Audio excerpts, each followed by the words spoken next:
വരൂ ഗായ്സ്, നമുക്കിന്നൊരു മിനി ബുക്കല്ല, എന്നാലും ഒരു ബുക്ക് ഉണ്ടാക്കി വെക്കാം. അപ്പോൾ അതിന് വേണ്ടി നമുക്ക് A4 ഷീറ്റ് പേപ്പർ എടുക്കാം.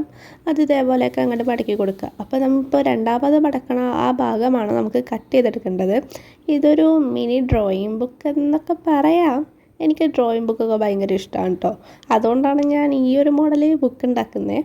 അതിനുശേഷം പേപ്പേഴ്സ് എല്ലാം ഇതേപോലെ വെച്ചിട്ട് 2 ക്ലിപ്പ് അറ്റത്ത് 2 വെച്ച് ഒട്ടിച്ചു കൊടുക്കുക.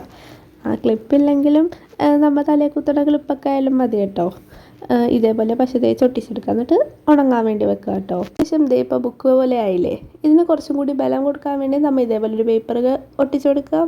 അതിനുശേഷം ഇത് നമുക്ക് കടയിൽ പോകുമ്പോൾ കിട്ടണ കവറില്ലേ, അത് അങ്ങോട്ട് കട്ട് ചെയ്തിട്ട് അതിൻ്റെ പുറത്തങ്ങോട്ട് ഒട്ടിച്ചു കൊടുക്കുക. അപ്പോൾ ഇത്രയുള്ളൂ ഗൈസ്, വലിയ പണിയൊന്നുമില്ല. സിമ്പിളായിട്ട് സ്റ്റിക്കേഴ്സ് ഒട്ടിച്ചു കൊടുക്കാം, എന്നിട്ട് എന്തെങ്കിലുമൊക്കെ എഴുതി കൊടുക്കാം. അപ്പോൾ നിങ്ങൾക്ക് ഈ വീഡിയോ ഇഷ്ടപ്പെട്ടോ ഗൈസ്?